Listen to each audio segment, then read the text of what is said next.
O tema da minha ministração hoje é: posso confiar na Bíblia? É uma pergunta porque as pessoas nos perguntarão. Se alguém te questionar, por que você é cristão? É necessário que tenhamos uma resposta de bate-pronto. Assim como Pedro diz, que nós devemos estar preparados para responder questão a todo aquele que nos perguntar a respeito da nossa fé. Daí está lá, a pessoa pergunta: você é crente? Por quê? Porque meu pai era crente. Daí você vai no pai: e o pai era crente por quê? Não, porque o meu avô era crente. Nós temos que ter uma resposta sólida para as pessoas que nos perguntam. Mas vamos lá. Daniel capítulo 8, verso 1. Eu vou ler aqui a profecia de Daniel, do bode e do carneiro. Ela parece ser um pouco confusa, mas você vai ver que não é, porque o próprio texto explica, e eu só vou aplicar historicamente, de fato, quando aconteceu essas coisas aqui de Daniel capítulo 8. Vamos lá. Daniel capítulo 8, verso 1. No ano 3º do reinado do rei Belsazar, eu, Daniel, tive uma visão depois daquela que eu tivera a princípio. Quando a visão me veio, pareceu-me estar eu na cidadela de Suzã, que é província de Elão, e vi que estava junto ao rio Ulai. Então levantei os olhos e vi, eis que diante do rio estava um carneiro, o qual tinha 2 chifres, e os 2 chifres eram altos, mas um mais alto que o outro, e o mais alto subiu por último. Vi que o carneiro dava marradas para o ocidente. Marradas é cabeçadas, né? Vi que o carneiro dava marradas para o ocidente, para o norte, para o sul. E nenhum dos animais lhe podia resistir, nem havia quem pudesse que livrar-se do seu poder. Ele, porém, fazia segundo a sua vontade, e assim se engrandecia. Estando eu observando, eis que um bode vinha do ocidente, sobre toda a terra, mas sem tocar o chão. Este bode tinha um chifre notável entre os seus olhos. Dirigiu-se ao carneiro, que tinha os 2 chifres, ao qual tinha visto diante do rio, e correu contra ele com todo o seu furioso poder. Até aí tá bom. Eu lembro até hoje, eu não era nem cristão ainda a primeira vez que eu ouvi falar a respeito dessa profecia de Daniel, onde o bode vem sem tocar o chão e destrói o carneiro. Eu lembro que eu ouvi isso aqui lá no atentado às Torres Gêmeas de 2001, né? World Trade Center. E os crentes falando que era essa profecia, que você vai ver que não tem nada a ver. Absolutamente nada, nada mesmo. O grande objetivo que eu tenho essa noite é que você saia daqui com a sua fé fortalecida. Que você saia daqui, de fato, tendo certeza plena, para ser redundante, absoluta, de que este livro ao qual nós cremos, ao qual nós guiamos as nossas vidas, ele não é um livro qualquer. Ele não é uma historinha, não são fábulas, não é o Gibíblia, como os ateus chegam a dizer. Não é. Ele é um livro que, de fato, foi dito por Deus, ditado por Deus, para que os seus homens pudessem escrever. E a prova é que ele permanece até hoje, e nós vemos as suas profecias dia a dia se cumprindo. Essa visão onde Daniel tem, ele vê um carneiro e um bode, depois o bode vai e mata o carneiro. Se nós começarmos a ler a partir do verso 16, conforme eu for dando andamento aqui, veremos, a própria Escritura explica a Bíblia. Esta é uma das grandes regras de interpretação da Escritura. Não é o que eu acho, o que o fulano acha, mas é deixar a própria Bíblia se explicar. E é isso que nós veremos aqui no capítulo 8 de Daniel. Você sabe, nós vivemos em dias onde não há verdade absoluta. Tudo é relativo. A minha verdade e a sua verdade. Se eu digo que o A é certo e você diz que o B é certo, hoje em dia vivemos uma época onde os dois conseguem estar certos, mesmo com pensamentos totalmente antagônicos.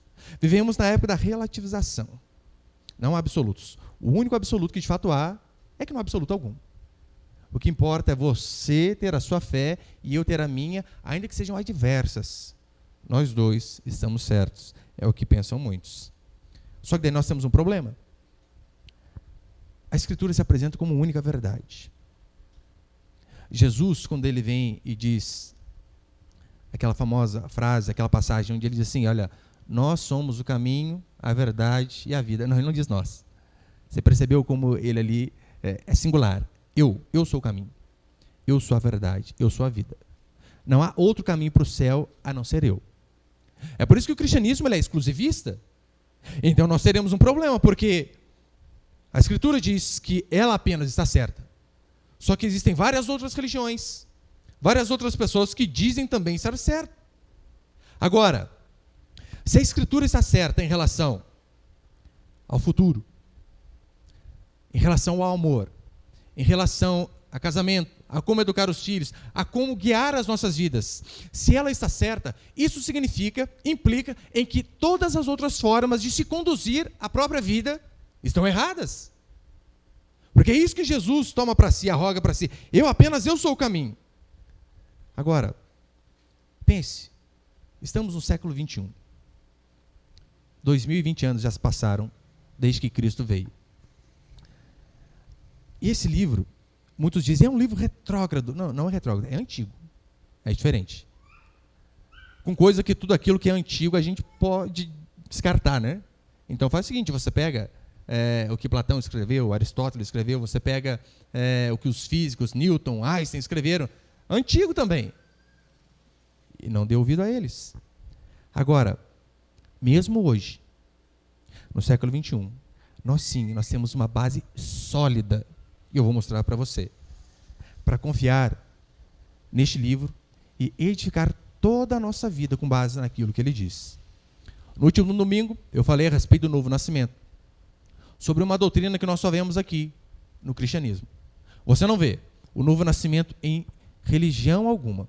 Você vê novos ensinamentos, mas você não vê ninguém dizer como Jesus disse, vocês precisam nascer do alto. Nós vemos pessoas tentando ensinarem como a humanidade deve melhorar. Jesus Cristo vem e diz, não há solução para vocês, a não ser que vocês nasçam de novo, a não ser que Deus do céu intervenha. E hoje eu vou dar outro motivo para você crer na Escritura, que são as profecias. Eu poderia citar várias, mas eu vou me ater apenas aqui em Daniel, capítulo 8. Daniel, 3 séculos antes dessas coisas acontecerem, Daniel afirmou com exatidão tudo aquilo que aconteceria, e historicamente, eu vou mostrar para você que Daniel não errou em absolutamente nada. Ele faz a profecia, aqui a partir do verso 15 nós vemos que Gabriel começa a dar a entender a ele o que significava, e historicamente nós veremos essa profecia se cumprindo. Por que isso é importante você saber, meu irmão e minha irmã? Porque no dia da dificuldade, no dia da doença, do desemprego, no dia do luto, sabe o que vai sustentar você? É a fé no Deus correto. É isso daqui. Anteontem, infelizmente, um rapazinho de 18 anos da rua atrás de minha casa morreu de acidente de moto. E a mãe dele, desesperada, com toda razão. Deve ser terrível. Terrível. O que nos sustenta diante de uma desgraça como essa? Onde a morte vem de forma inesperada. A Escritura nos dá uma base sólida para saber que, ainda que nós não venhamos a entender coisas ruins que aconteçam conosco, ainda que nós não venhamos a entender a própria morte batendo na nossa porta, isso não significa que Deus está morto. De forma alguma. Deus continua vivo e cuidando de mim e de você. Por isso, no dia da dificuldade, o que sustenta a mim e a você é a palavra. É por isso que Jesus diz que você tem que decidir aonde você vai edificar a sua vida. Ou você edifica sobre a rocha, ou você edifica sobre a areia. O interessante é que só tem esses dois alicerces. A rocha representando, é claro, a palavra do nosso Senhor, e a areia todos os ensinos que não condizem com a Escritura. E o interessante é que vem o vento, transbordam os rios, a tempestade chega em ambas as casas. Você não vê aquele que tem a sua casa edificada sobre a rocha ser livre de tempestade. Não. Tempestade vem para os dois. Qual é a grande diferença? É onde você firma. Porque se você está firme naquilo que a Escritura diz, podemos até balançar, mas ruir jamais. É isso que Jesus vai ensinar para nós lá no capítulo 7 do Evangelho de Mateus. É isso que Paulo vai dizer. Nós devemos embraçar o escudo da fé. Olha a ilustração. Nós devemos pegar um escudo ali e colocar na frente, igual o Capitão América. Por quê? por conta dos dardos inflamados do maligno, toda a dificuldade que nos sobrevém. O que vai proteger a mim e a você, meus irmãos, é a nossa fé na palavra do Senhor. Nós não estamos dando um salto no escuro, você pode ter certeza. A fé em Deus, ela não é uma alegoria, ela não é um conto que nós falamos para as crianças, ou até mesmo que nós, às vezes, nos enganamos para quê? Olha, eu preciso me apegar em algo, então eu me apego nessas histórias da Escritura. Não. Não estamos dando um salto no escuro. Você verá que, dia a dia, a Bíblia tem se cumprido. E só aqui em Daniel, já tem uma base sólida para você falar: este livro só pode ser de Deus. Eu poderia citar também Jesus Cristo. Só a respeito dele, há cerca de 300 profecias que se cumpriram. Leia o Evangelho de Mateus ali no começo, você vai ver constantemente. E os seus pais foram para Nazaré, e logo em seguida é escrito: para se cumprir o que havia sido dito pelo profeta Isaías. Então, vem o imperador, o governador, mata todas as crianças de 2 anos para baixo. E diz, para se cumprir o que havia sido dito. Olha, Raquel está chorando porque não tem mais o seu filho. É apenas o cumprimento da Escritura. Portanto, você pode sim edificar a sua vida, a educação dos seus filhos, a sua base moral, o seu casamento e todas as suas decisões, nisto que a Escritura afirma. É tão interessante que, quando os judeus foram perseguidos durante a perseguição dos Macabeus, sabe o que eles faziam? Eles distribuíam cópias do livro de Daniel, porque assim fazendo, eles liam Daniel e eles tinham esperança. Olha, porque Daniel tinha escrito, né? As coisas vão ficar ruins, vão piorar. Mas o Senhor continua conosco. Então, com base nisso, eles tinham esperança. Eu acho que eu coloquei a foto ali. Põe ele, por favor, Vinícius. Isso aqui é só um panorâmico histórico, mas bem resumido mesmo. Se nós formos ler a partir do verso 19, acompanhe comigo primeiro, antes de ler ali, por favor. Verso 19, 18. Falava ele comigo, quem? O anjo Gabriel falava com Daniel. Falava ele comigo quando caí sem sentidos, rosto em terra. Ele, porém, me tocou e me pôs em pé no lugar onde eu me achava. E disse: eis que farei saber o que há de acontecer no último tempo da ira. Porque essa visão se refere ao tempo determinado do fim.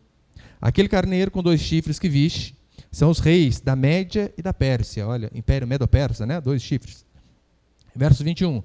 Mas o bode peludo é o rei da Grécia. O chifre grande entre os olhos, o primeiro rei. E por aí vai. Historicamente, nós vemos essa profecia se cumprindo com tanta exatidão que os historiadores eles não conseguem refutar a Escritura. Mas calma aí, Daniel escreveu há tantos séculos atrás e não foi exatamente isso que aconteceu? Historicamente foi assim. O carneiro com 2 chifres, como nós lemos, o Império Medo-Persa, o bode, o Império Grego, o chifre notável, Alexandre o Grande. É só você estudar a história, você vai ver. Meu Deus, tem tudo a ver com o que Daniel disse. Os 4 chifres do bode, a Macedônia, com o rei Cassandro, o imperador Cassandro, a Trácia e a Ásia com Lisímaco, a Síria com Seleuco, e o Egito com Ptolomeu. E o chifre pequeno, Antíoco Epifânio, que ele continua falando aqui bastante dele. Basta você ler a Escritura, confirmar com a história, e você vai ver. Deus avisou tudo para Daniel, não tem outra alternativa. Como assim? Qual a possibilidade de hoje eu afirmar com exatidão quem será o nosso prefeito daqui a 12 anos? Só 12. Não vamos nem muito longe, 12 anos. Eu afirmar com exatidão e ainda ir mais longe. Falar como ele vai governar. Falar como serão os seus secretários. E acertar em cheio. Daqui a 3 eleições. A possibilidade é mínima. Daniel não errou em absolutamente nada. É interessante que aqui no verso 8, ele diz assim: o bode se engrandeceu sobremaneira, na sua força quebrou-se-lhe o grande chifre. O bode se engrandeceu sobremaneira. Este grande chifre aqui foi o império de Alexandre o Grande, o maior império do mundo naquela época. Aquele foi o maior império. Só que, em compensação, foi um império de curta duração, cerca de 10 anos. E nós vemos a Bíblia se explicando. Olha no verso 21 que ele vai dizer: mas o bode peludo, o rei da Grécia, que coisa, hein? O rei da Grécia, o chifre grande entre os olhos, é o primeiro rei. Foi o que aconteceu com Alexandre. E no verso 8 vai dizer que ele, na sua força, quebrou-se-lhe o grande chifre. Nova Tradução da Linguagem hoje diz assim: quando ele chegou ao máximo do seu poder, ele perdeu. Fica mais fácil de entender. Se você for ler a história de Alexandre o Grande, você vai ver que ele morreu com pouco mais de 30 anos, quando ele estava no auge. No auge. O que acontece com ele? Morre. E o Chifre Pequeno, quando vai dizer aqui, fala a respeito desse último imperador, desse último rei, Antíoco Epifânio. E é tão interessante que você lê a Escritura e você acompanha o que historiadores ateus, ímpios, não cristãos, disseram. E você junta as coisas como se fosse a mão encaixando na luva. Antíoco Epifânio, algumas profecias a respeito dele nós vemos cumpridas também na história. Por exemplo, olha o verso 10. Cresceu até atingir o exército dos céus. Alguns do exército e das estrelas lançou por terra e os pisou. Vai dizer que ele se engrandeceu tanto a ponto de se achar que era Deus. Daniel disse isso, que este rei faria dessa forma. Ele vai se engrandecer sobremaneira que ele vai achar que ele é o Senhor Todo-Poderoso. Foi exatamente o que Antíoco Epifânio fez. Eu coloquei ali a inscrição da moeda dele ou não? Olha que interessante, ele cunhou moedas com a seguinte inscrição. Este que Daniel disse, falou que se engrandeceria seria Deus. Nas moedas que Antíoco Epifânio cunhou estava escrito assim: do rei Antíoco, o Deus tornado visível que traz a vitória. Pensa no homem soberbo, hein?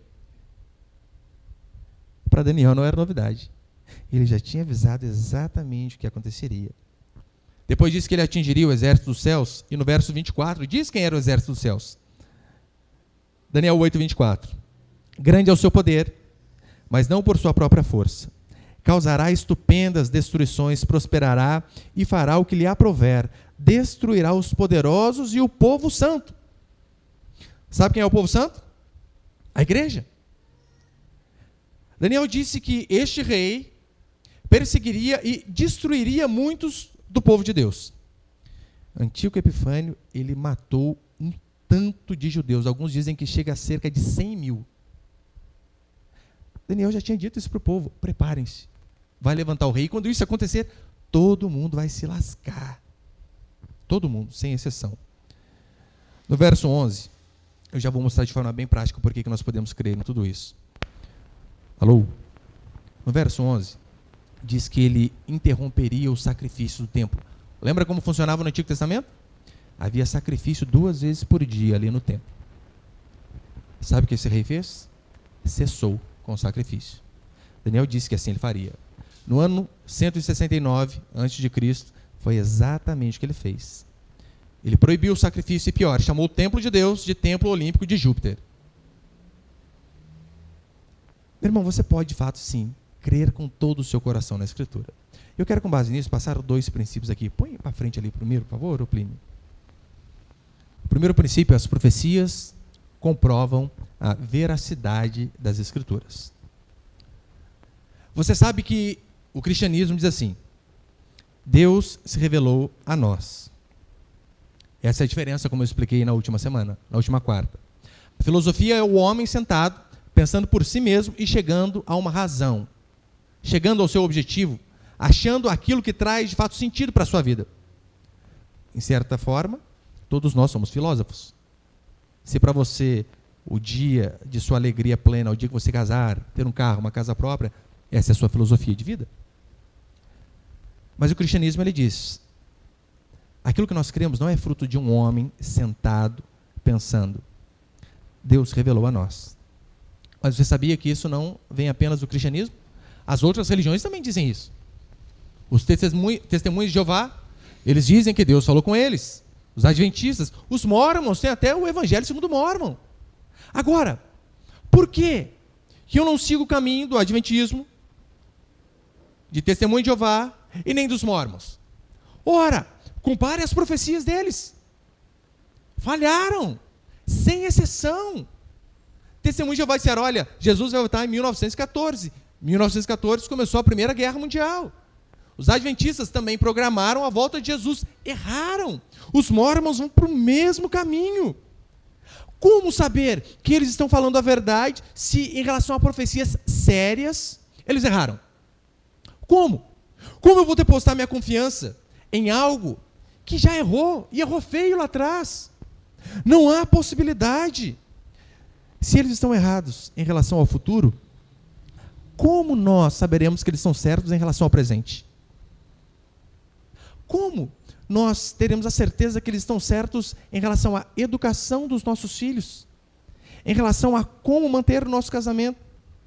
Em relação a como se portarem de forma moral na sociedade? Se eles erraram nas profecias, eles podem estar errados em tudo mais. Se eles erram sobre escatologia, meu irmão, como você vai seguir a eles a respeito da salvação? Como você vai acreditar que o plano de salvação que eles proporcionam é correto, sendo que eles erraram em relação à escatologia?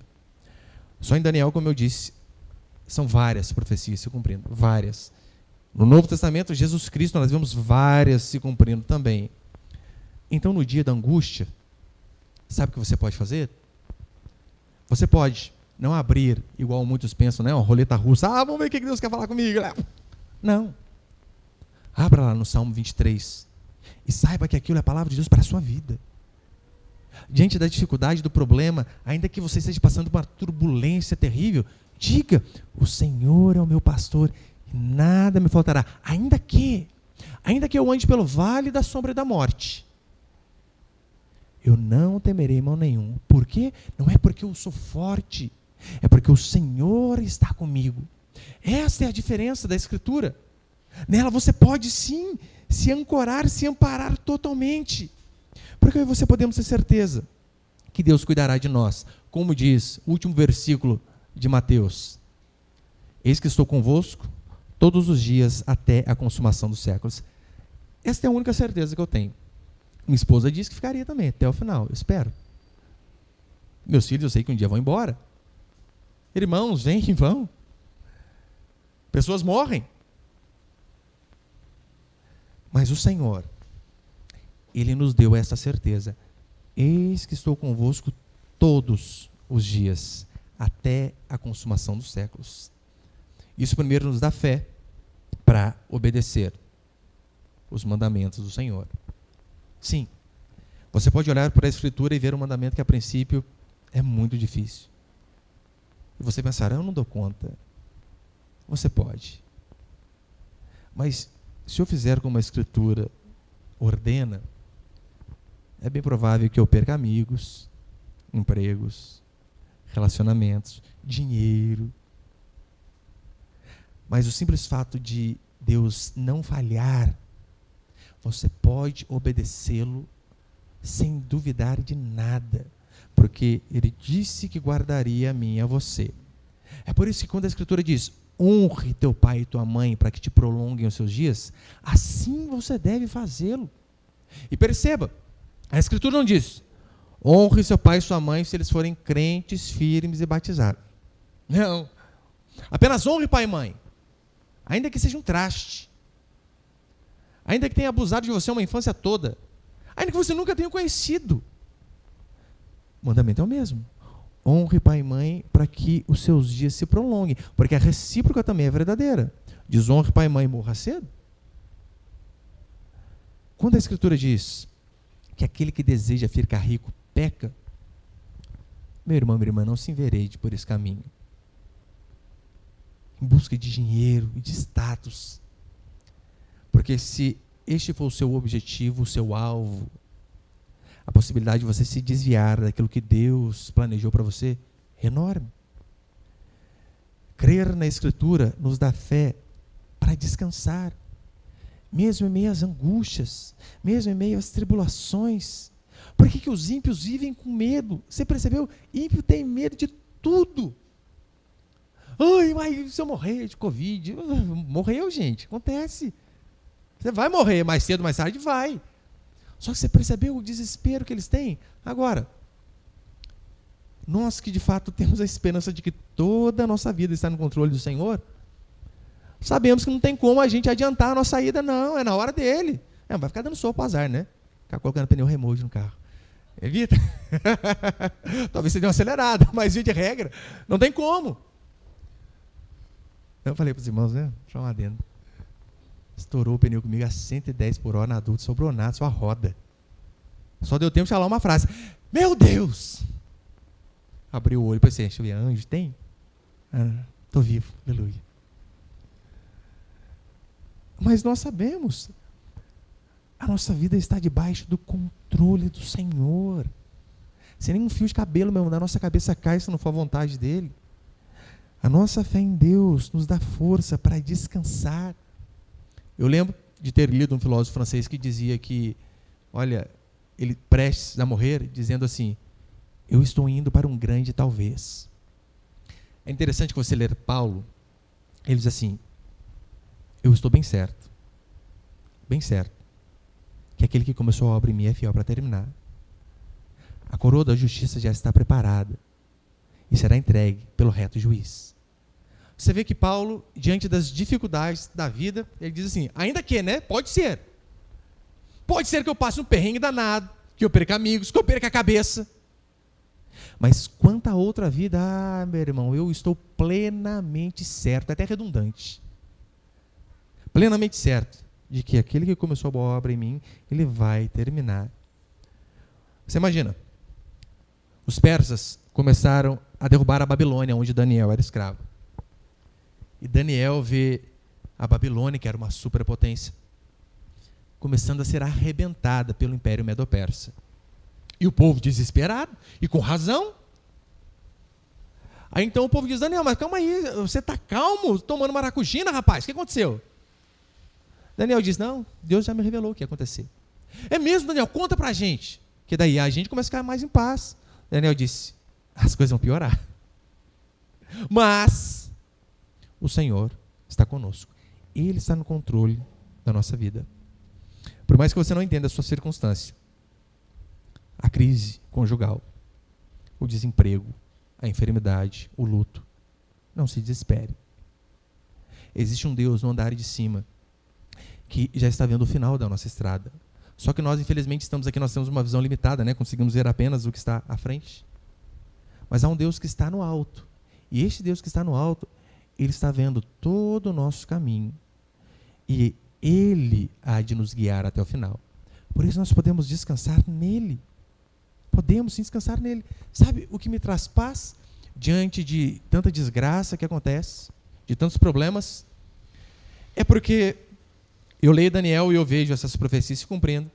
Eu leio o Antigo Testamento, Êxodo, Gênesis, Levítico, e vejo Deus punindo, às vezes, de forma severa o seu próprio povo por conta de desobediência.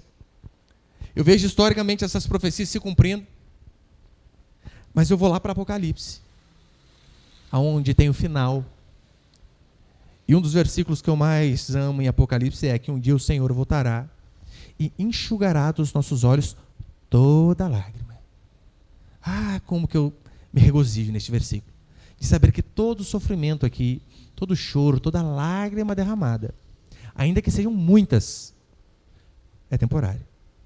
O Senhor voltará e vai enxugar dos nossos olhos toda lágrima, que o choro, sim, ele pode durar uma noite. E às vezes, não uma noite literal, às vezes uma vida. Eu já falei para os irmãos, mas eu lembro uma vez eu conversando com uma irmã deficiente visual, desde os 7 anos, sem enxergar absolutamente nada. E ela conversando comigo e chorando, dizendo, por quê? Por que aconteceu isso comigo? Casou sem enxergar e apanhava, e cheio de crises.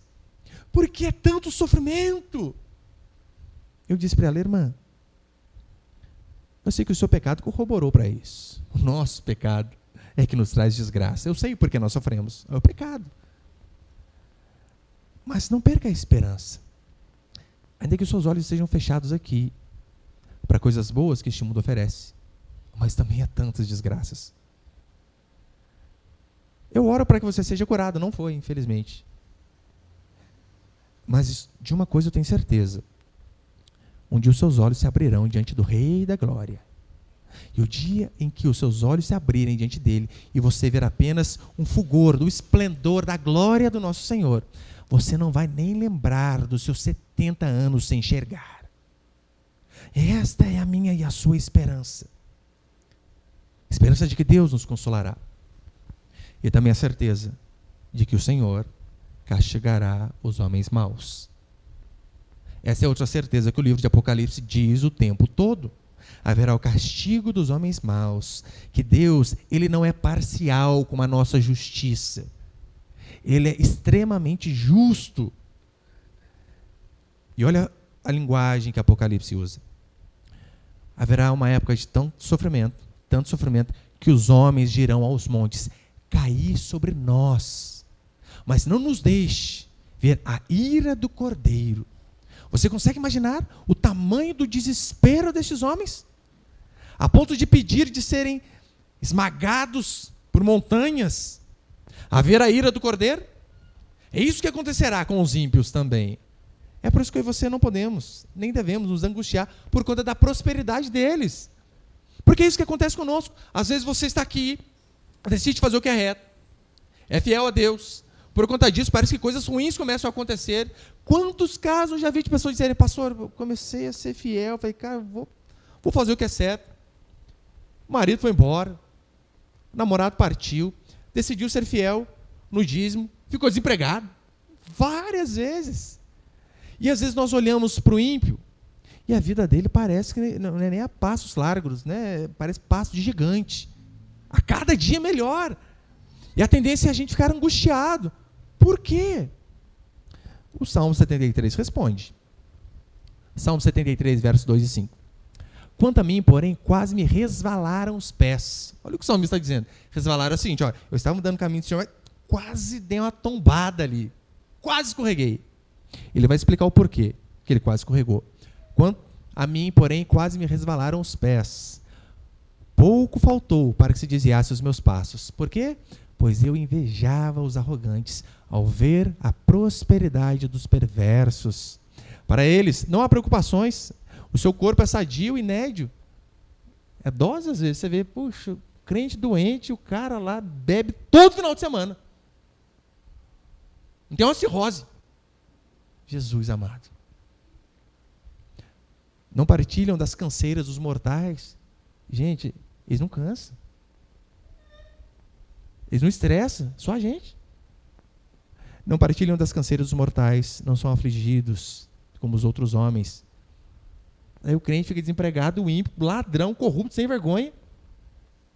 O salário dele aumenta na pandemia. Dá para ficar nervoso ou não dá? Põe o próximo.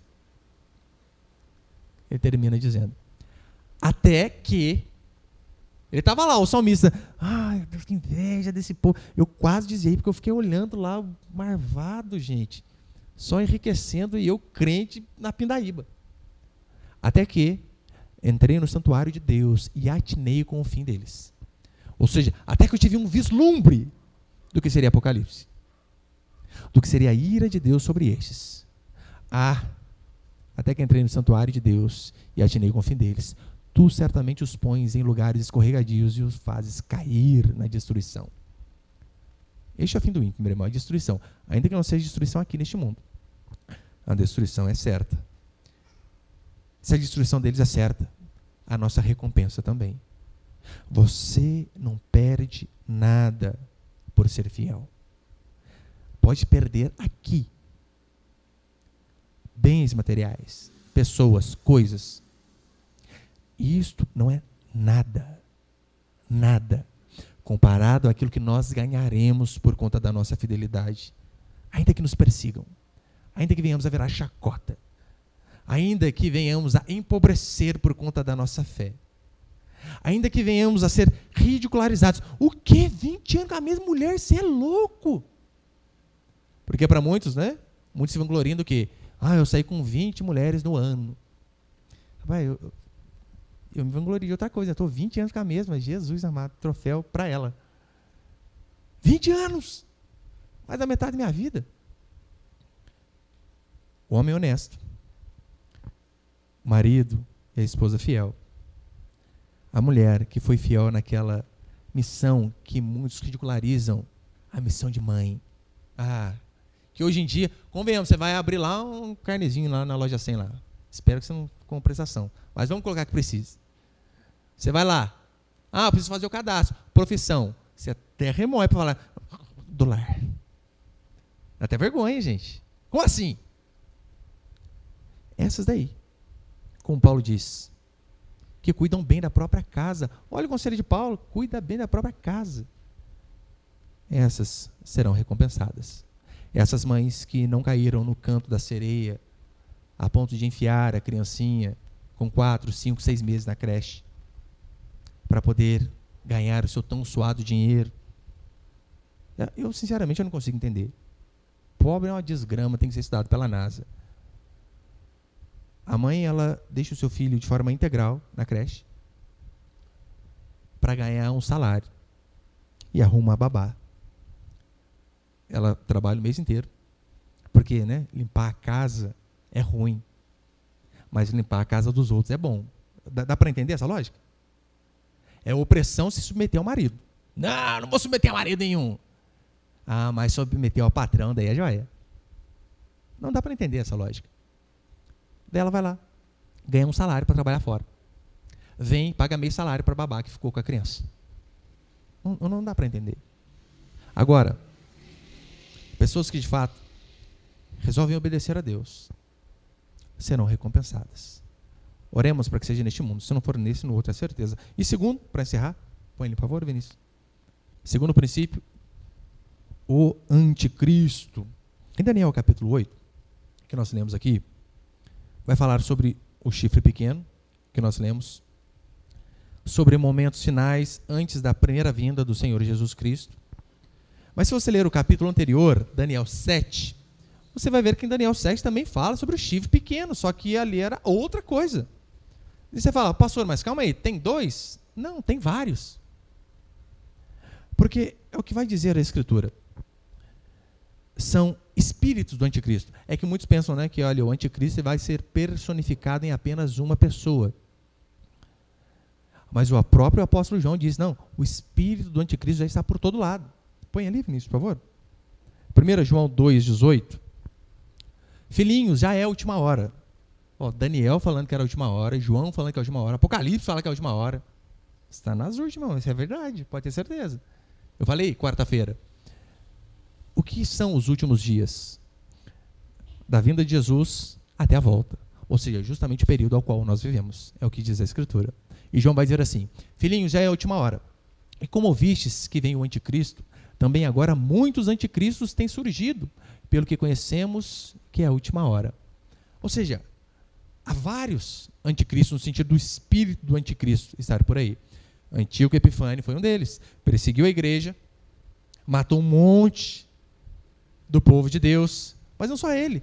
Quantos imperadores romanos nós vimos que tentaram dizimar o povo de Deus? Ora, é o espírito do anticristo. Olha um anticristo que talvez você conhece mais. Lula. Não, Lula não, brincadeira. Não, também. Karl Marx. É o anticristo em pessoa, foi, né? Aquele demônio continua sendo, porque os ensinos dele continuam por aí. Karl Marx, ele cria que para haver prosperidade na sociedade, era necessário extirpar a religião. Religião cristã, protestante, claro. Você consegue ver o espírito do anticristo agindo aí?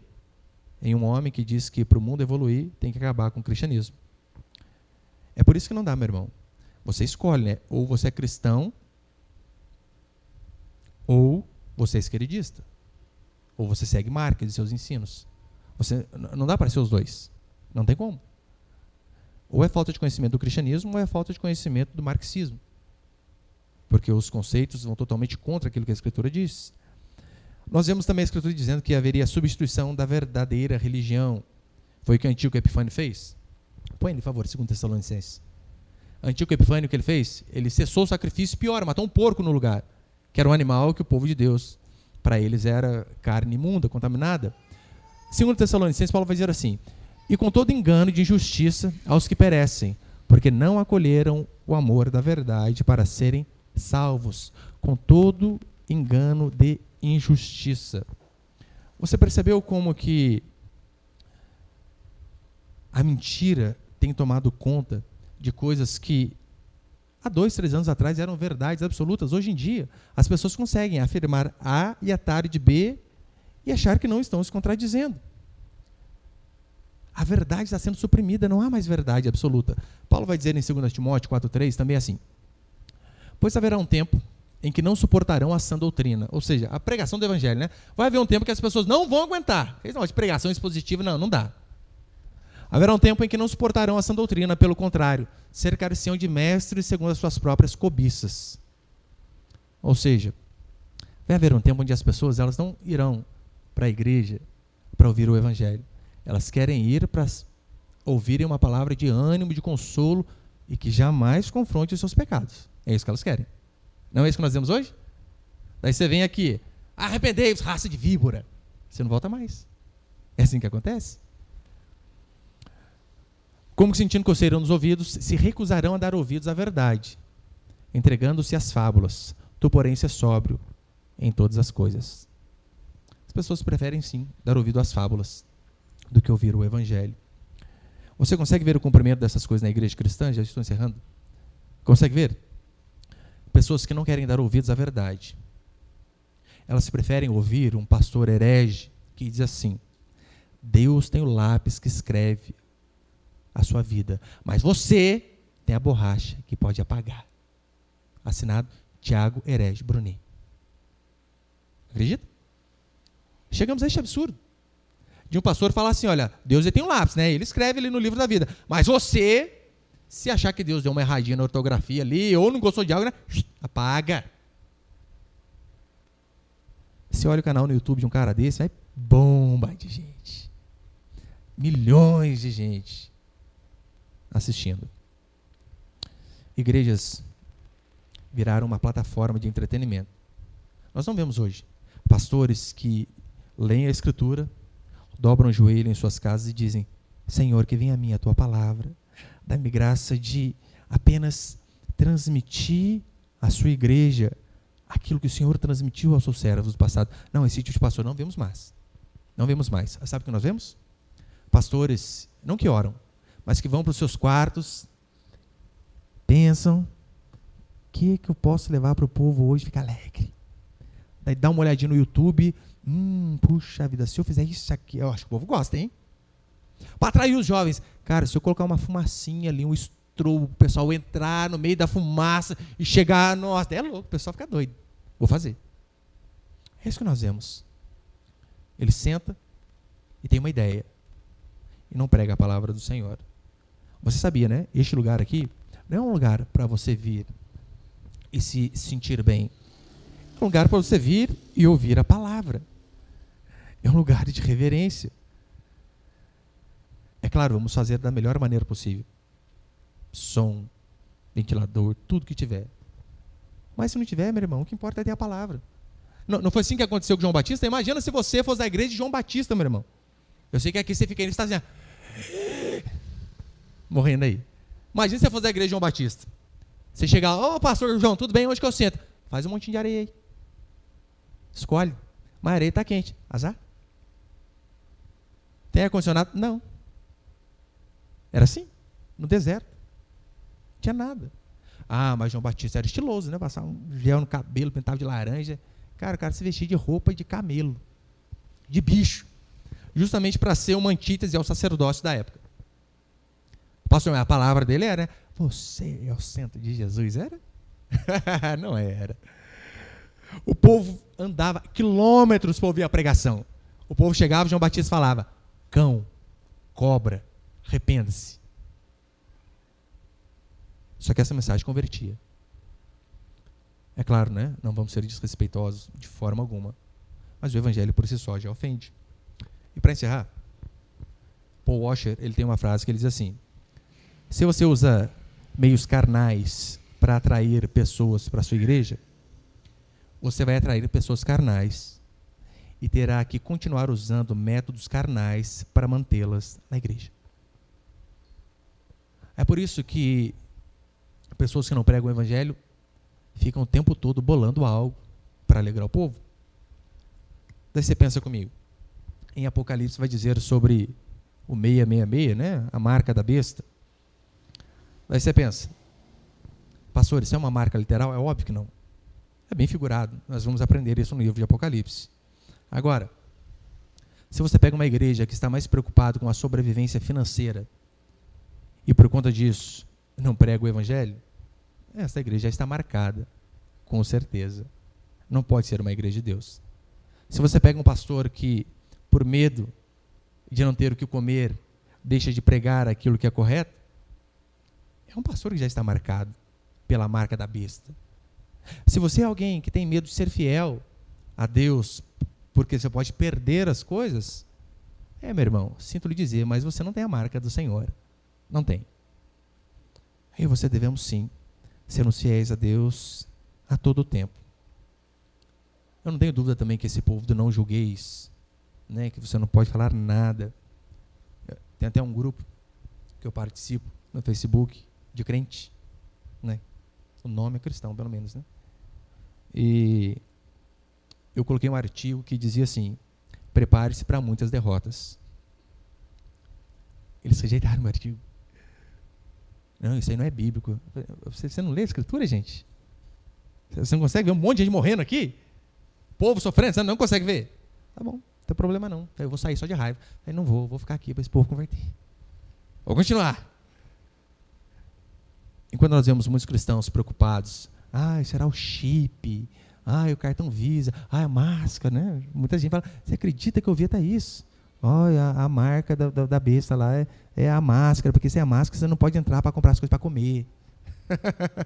O povo vai muito, muito longe. Não fique preocupado com essas coisas.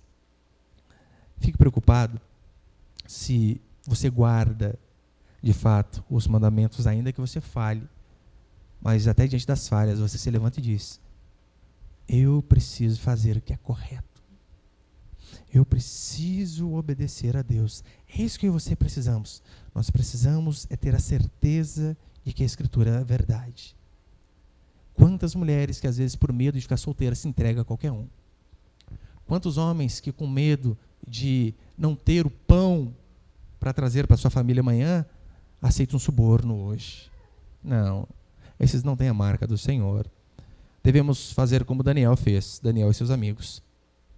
Nos dobrarmos apenas diante do nosso Deus, ainda que o mundo inteiro esteja caindo, ainda que o mundo inteiro esteja falando o contrário, nós vamos seguir o nosso Senhor e de fato crer que no Senhor, como diz a Escritura, o nosso trabalho não é em vão. Tudo aquilo que nós fazemos para o Senhor, toda a nossa fidelidade, ainda que as pessoas ao nosso lado não recompensem e não vejam, a certeza que nós temos é que o Senhor um dia recompensará a mim e a você. Amém, meus irmãos?